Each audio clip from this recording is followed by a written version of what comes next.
Hi అండి. సులువుగా ఈజీగా టేస్టీగా కాలీఫ్లవర్ కర్రీ అండి. కాలీఫ్లవరు పెప్పర్తో రెడీ చేసుకుంటామండి. అన్నంలోనికి చపాతీలోనికి ఒక మంచి వెరైటీ కర్రీ అండి ఇది. దీనికోసం ముందుగా కాలీఫ్లవర్ కట్ చేసి పెట్టుకున్నామండి. టమాటా, ఆనియన్స్, కొత్తిమీర. ముందుగా వేడి నీళ్ళు మరగబెట్టి పెట్టుకోవాలండి. కాలీఫ్లవర్ కడుగుటానికి అందులో మరిగించుకోవడానికి కొద్దిగా ఉప్పు, కొద్దిగా పసుపు వేసుకొని ఇందులోనికి ఈ కాలీఫ్లవర్ అనేది వేసేసుకోవాలి.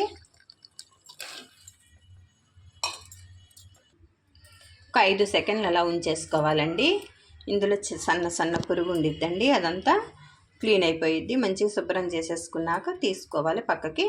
నీళ్ళు మరగబెట్టుకొని అందులోకి కొద్దిగా పసుపు, కొద్దిగా ఉప్పు వేసి ఈ కాలీఫ్లవర్ అనేది వేసాం కదండి, 5 సెకండ్ల తర్వాత తీసి ఇందులోకి వేసేసుకోవాలి. నీళ్ళన్నిట్లాగా డస్ట్ పురుగు ఏదైనా ఉన్నా కూడా ఇందులో ఆగిపోయిద్దండి, క్లీన్ అయిపోయిద్ది శుభ్రంగా. మొత్తం అట్లాగే తీసుకొని పక్కన పెట్టుకోవాలి. స్టవ్ వెలిగించుకొని ప్యాన్ పెట్టేసుకోవాలి. అందులోనికి 1 టేబుల్ స్పూన్ ఆయిల్ వేసుకోవాలి.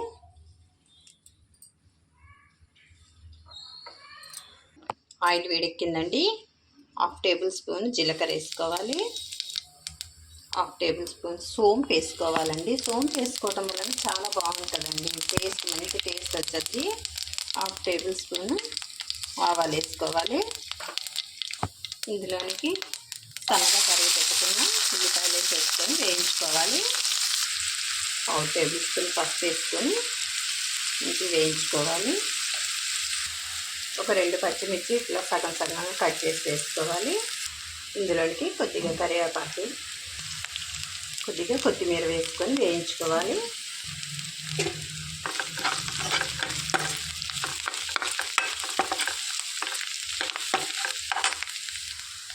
ఇలాంటి కర్రీలోనికి కరివేపాకు, కొత్తిమీర అనేది కొంచెం ఎక్కువగా వాడుకుంటే అండి చాలా టేస్ట్ ఉండిద్ది, మంచి ఆరోగ్యం కూడా అండి. ఇందులోనికి అల్లం వెల్లుల్లి పేస్ట్ 1 స్పూన్ వేసుకోవాలి.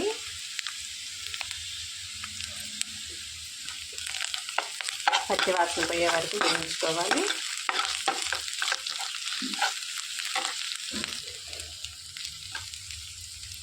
ఇందులోనికి సన్నగా తరిగి పెట్టుకుని టమాటా ముక్కలు వేసుకోవాలి.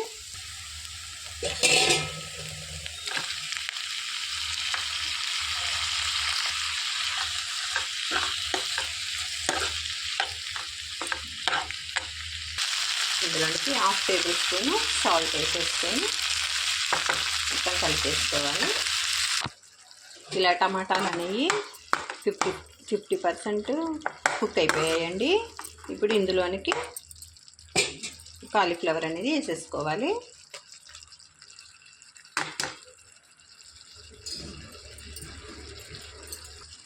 ఒకసారి మొత్తం కలిపేసుకోవాలి.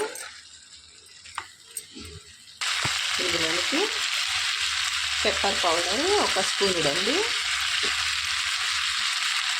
ఈ కర్రీని పెప్పర్ పౌడర్తోనే రెడీ చేసుకుంటాం కాబట్టి 1 spoon pepper powder. Already green chilli వేసుకున్నాం కదండి, ఒక చిన్న చిటికెడు జీరా పౌడర్, 1/2 టేబుల్ స్పూన్ ధనియా పౌడర్ వేసి మొత్తం కలిపేసుకోవాలి. ఇందులోనికి కొద్దిగా కొత్తిమీర కూడా వేసుకొని కలిపేసుకోవాలండి. కొత్తిమీరతో ఈ కాలీఫ్లవర్ మంచిగా ఉడికినప్పుడు మంచి టేస్ట్ వచ్చిద్దండి. ఇందులోనికి కొద్దిగా వాటర్ యాడ్ చేసుకొని ఉడికించుకోవాలి.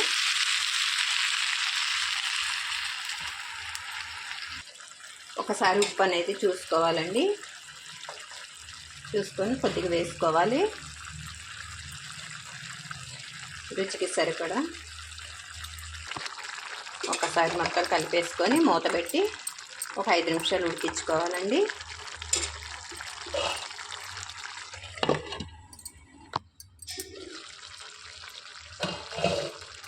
మంచి స్మెల్ వస్తుందండి. రెడీ అయిపోయిందండి కాలీఫ్లవర్ పెప్పర్ కర్రీ. ఈ కర్రీ రైస్లోనికి, చపాతీలోనికి, రాగి ముద్దలోనికి చాలా బాగుండిద్దండి.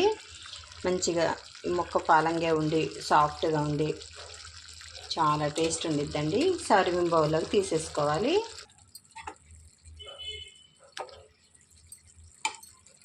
రెడీ అయిపోయిందండి. పైన కొద్దిగా కొత్తిమీర చల్లేసుకొని సర్వ్ చేసుకోవటమేనండి. సులువుగా, ఈజీగా, టేస్టీగా కాలీఫ్లవర్ పెప్పర్తో ఒక మంచి కర్రీ అండి. మీరు తప్పకుండా ట్రై చేయండి. ఎలా వచ్చిందో చెప్పండి. సబ్స్క్రైబ్ చేయండి, లైక్ చేయండి. బాయ్ అండి.